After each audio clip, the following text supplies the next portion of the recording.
खट्टा खाने वाली चुड़ैल। रात को अचानक राधिका मौसी को किचन से कुछ गिरने की आवाज आई। उन्होंने बाहर निकल के देखा तो किचन में उन्हें कोई सफेद साड़ी में दिखा। वो चीख पड़ी, हे भगवान, आलतू जलाल तू आई भला को टाल तू, आलतू जलाल तू आई भला को टाल तू। राधिका मौसी को चीखते सुनकर श्रवण बाहर आता है भागते हुए। अरे माँ, क्या हुआ? क्या देख लिया? दादी माँ आ गई क्या सपने में?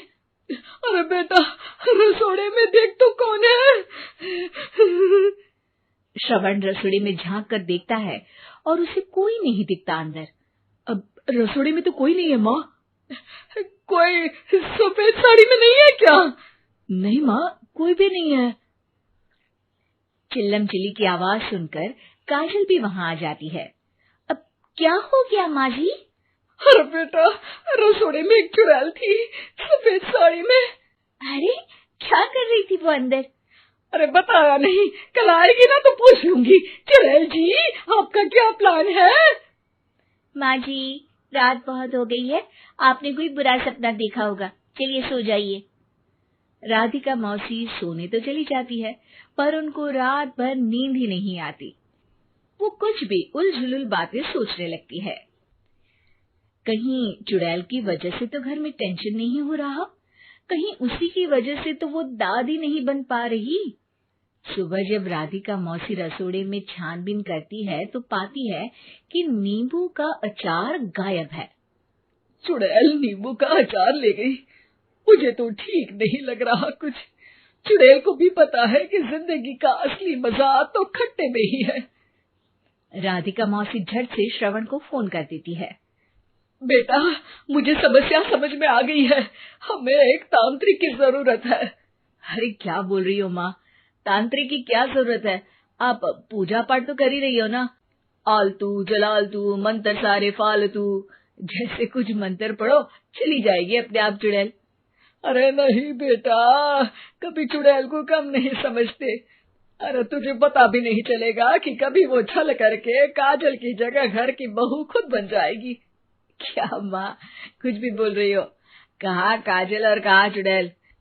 वैसे एक बात बताओ, काजल को अगर गाने के लिए बोल देना तो चुड़ैल काजल की आवाज सुनकर घर तो क्या धरती लोग छोड़कर चली जाएगी। तुम ना पढ़े लिखे बच्चे हर चीज को मजाक समझते हो।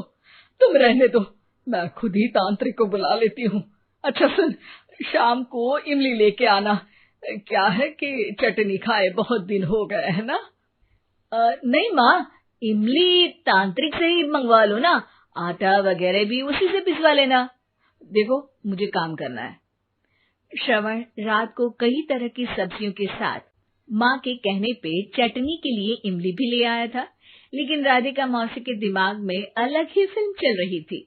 उन्हें अब सिर्फ शक ही नहीं यकीन होने लगा था कि शायद चुड़ैल ने श्रवण पर अपना जाल बिछा दिया था, जिस वजह से श्रवण उनकी बात ही नहीं मान रहा था। पर कोई नहीं, आने वाली रात में राधिका मौसी खुद तैयार हो गई चुड़ैल को पकड़ने के लिए। रुद्राक्ष की माला, तुलसी का पत्ता, हनुमान चालीसा सब हाथ के पास ही था, बस चुड़ैल का इंतजार था। और जैसा राधिका मौसी ने सोचा था वैसा ही हुआ।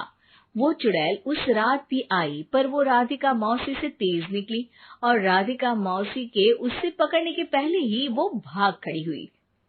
जरूर बहू पे साया है उस चुड़ैल का, तभी तो श्रवण के कमरे में गई है। और अगली सुबह राधिका मौसी पिछली रात हुए हमले में किन चीजों का नुकसान हुआ उसका हिसाब लगा रही थी। उनके खेमे से एक आम के अचार की शीशी भी गायब हो चुकी थी और वो इमली भी जो कल श्रवण लेकर आया था।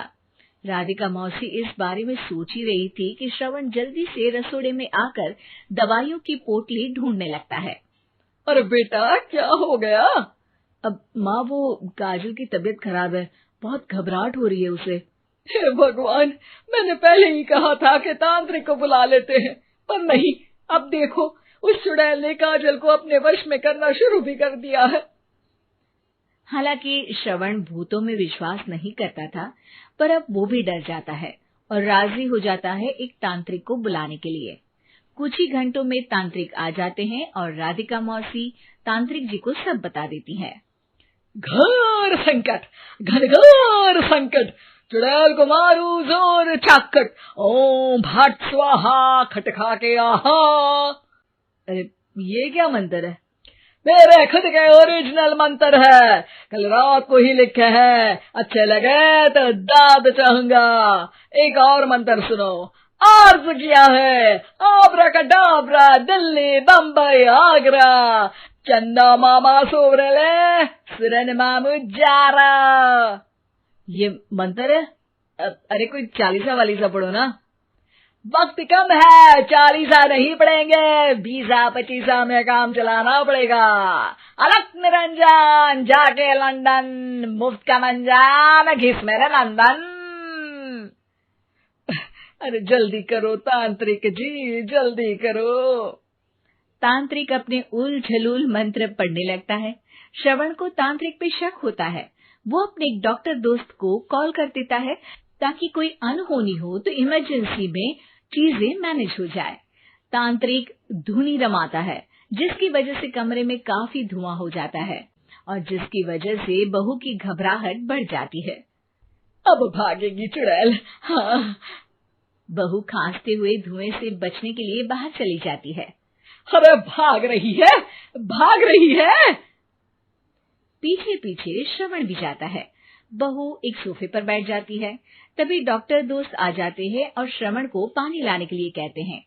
थोड़े चेकअप के बाद डॉक्टर कहते हैं, मेरे हिसाब से जाप का काम पूरा हो गया है। क्या मतलब?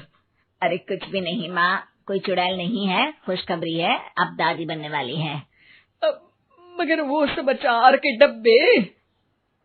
श्रवण दोनों अचार के डब्बे अपनी माँ को दिखाता है, जो कि उनके बिस्तर के नीचे छुपे हुए थे।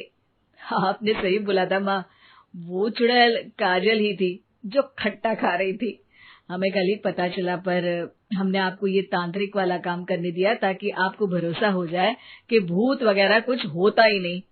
अच्छा अच्छा, ये तो बड़ी खुशी की बात है, पर बेटा मुझे एक झाड़ू तो ला दे। क्यों माँ?